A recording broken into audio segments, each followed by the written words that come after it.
আজকে একটি সহজ কিন্তু মজার একটি ট্রিক দেখাবো আপনাদের কিভাবে নেগেটিভ ইমেজ পজিটিভ করতে হয়। হয়তো অনেকে জানেন, হয়তো অনেকে জানেন না। তো এটা বিভিন্ন অ্যাপসের মাধ্যমেই করা যায়। সো আমরা এটা লাইটরুম দিয়ে করব।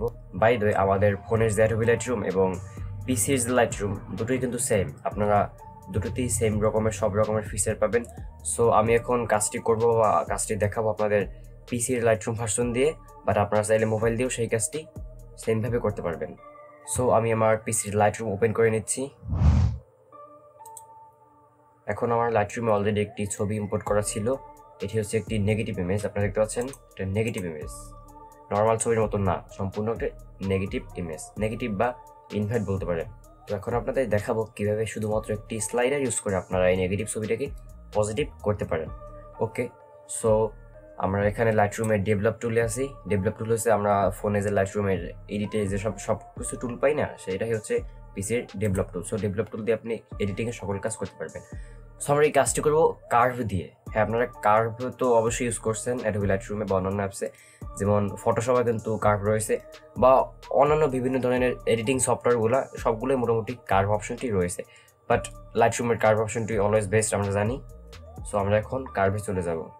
সো এখানে দেখতে পাচ্ছেন আপনারা টোন কার্ভ, এই টোন কার্ভে আপনারা কার্ভটি পেয়ে যাবেন লাইটরুমের। আর ফোনের ক্ষেত্রে সরাসরি লাইট অপশনে গিয়ে আপনারা কার্ভে চলে যাবেন।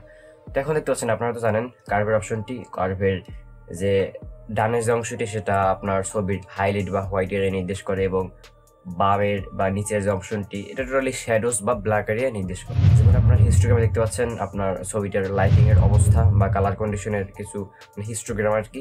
সো দেখতে পাচ্ছেন এখানে আছে হাইলাইট, শ্যাডো। ওকে, সো আমরা এখন কার্ভে চলে যাব। সো কার্ভে গিয়ে আমরা যদি এখানে হাইলাইটের যে স্লাইডারটা, মানে আমাদের যে হাইলাইটের বা হোয়াইটের যে স্লাইডারটা, আমরা যদি একদম এটা নামিয়ে দিই নিচে, একদম ডান করে দিলাম, দেখতে পাচ্ছেন আপনার ছবিটা ব্ল্যাক হয়ে গিয়েছে, ব্ল্যাক, সম্পূর্ণ ব্ল্যাক। এবার আমরা কি করব, এখানে যে শ্যাডোর যে এরিয়াটা আছে না, বা শ্যাডোর যে ডটটা আছে না, তো শ্যাডো স্লাইডারটা আমরা একদম উপরে নিয়ে যাব।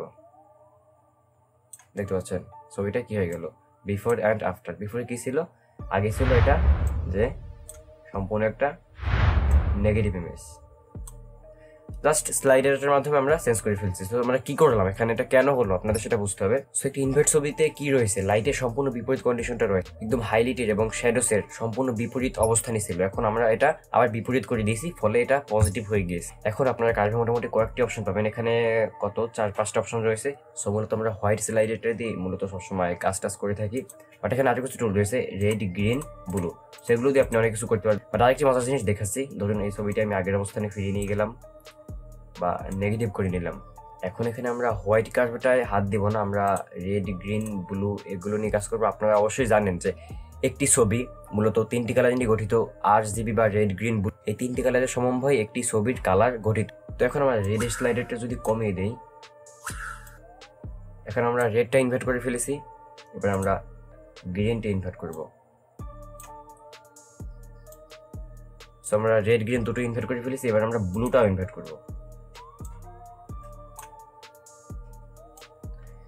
দেখতে পাচ্ছেন আবার ছবিটা পজিটিভ হয়ে গেছে। সো আমরা কি করলাম, আমরা কিন্তু সরাসরি লাইট অপশন থেকে এটা ইনভার্ট করিনি, জাস্ট এটা আমরা রেড, গ্রিন, ব্লু এই 3টে ইনভার্ট করে দিচ্ছি। এখন রেড, গ্রিন, ব্লু মিলে যেহেতু একটা কালার বা একটা ছবি গঠিত, বা এই 3টি কালার নিয়ে একটি ছবি গঠিত, সো এই 3টি কালার ইনভার্ট করার কারণে আমার মেন ছবিটাও নেগেটিভ থেকে পজিটিভ হয়ে গিয়েছে। এখন এই 3টি কালার ইনভার্ট করার পরে আমরা যদি আবার এই হোয়াইট কার্ভটা যদি ইনভার্ট করি, সেক্ষেত্রে কি হবে দেখুন, সেক্ষেত্রে ছবিটা পজিটিভ থেকে নেগেটিভ হয়ে যাবে। মানে রেড, গ্রিন, ব্লু এই 3টে ইনভার্ট করার পর আমার ছবিটা জাস্ট নর্মালের মতোই জাস্ট পজিটিভ হয়ে, হোয়াইট স্লাইডারটা কোনো হাত দেওয়া লাগে না বা হোয়াইট স্লাইডারটি দিয়ে কিছু করতে হয় নাই। সো এটাই। এখন একটি মজার কথা হচ্ছে, আমাদের এটা তো ছিল একটি নেগেটিভ ছবি বা নেগেটিভ ইমেজেস, এখন আমরা যদি একটা পজিটিভ ইমেজ দিয়ে কাজ করি, সেক্ষেত্রে একটা মজার ব্যাপার হবে দেখুন। ওকে, সো এখানে আমি একটি স্বাভাবিক বা নর্মাল ছবি লাইটরুমে ইম্পোর্ট করে নিলাম। সো দেখতে পাচ্ছেন এখন আমরা এটা ইনভার্ট করবো, বা এখানে একটা মজার জিনিস দেখাবো। লাইক এখানে আমরা সিম্পলি জানি এখানে লাইট অপশন আছে, এখন লাইটটা যদি আমি ইনভার্ট করে দিই, সেক্ষেত্রে আমার ছবিটা জাস্ট পজিটিভ থেকে নেগেটিভ হয়ে যাবে। বাট একটি মজার কথা হচ্ছে, এখন আমি হোয়াইট অপশনটা বাদে বা হোয়াইট ক্যাপটা বাদে আমি যদি এটা নেগেটিভ করি, তাহলে কি হয় দেখুন। আমি রেডটা ইনভার্ট করলাম বা নেগেটিভ করলাম,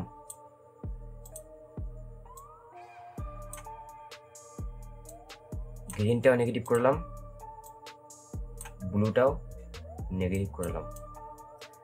সো বরাবর 3টে কালার আমি নেগেটিভ করে দিয়েছি, এখানে রেড গ্রিন ব্লু বা সম্পূর্ণ ছবিটির কালার আমি নেগেটিভ করে দিয়েছি। এখন যেহেতু আমার ছবিটা রেড গ্রিন ব্লু দিয়ে ইনভার্ট করা ডান, এখন আমি যদি হোয়াইট কার্ভটা দিয়ে যদি এটা ইনভার্ট করি তাহলে কি হয় দেখুন। এখন এটা কিন্তু নর্মাল আছে, এখন আমি এটা ইনভার্ট করে দিচ্ছি। সো এখন এটা ইনভার্ট করার পর এটা পজিটিভ হয়ে গেছে। সো এখন হোয়াইট কার্ভটা ইনভার্ট করার মাধ্যমে আমার ছবিটা পজিটিভ হয়ে গেছে। সো এখানে কি হয়েছে, আমি রেড গ্রিন ব্লুটা ইনভার্ট করে দিয়েছি, আবার হোয়াইট কার্ভটা ইনভার্ট করে দিয়েছি। সো সেক্ষেত্রে ছবিটা আবার মানে পজিটিভ থেকে আবার পজিটিভই চলে আসছে। আসলে কি হয়, একটি পজিটিভ ছবির মধ্যে একটি নেগেটিভ ছবির ডাটা লুকিয়ে থাকে এবং একটি নেগেটিভ ছবির মধ্যে পজিটিভ ডাটা লুকিয়ে থাকে। আসলে আমাদের জীবনটা এরকম, প্রত্যেক নেগেটিভের পিছনে একটি পজিটিভ রয়েছে এবং প্রত্যেক পজিটিভের পিছনে একটি নেগেটিভ রয়েছে। এখন আপনি কিভাবে সেটা দেখছেন সেটা নির্ভর করে আপনার দৃষ্টিভঙ্গির উপর।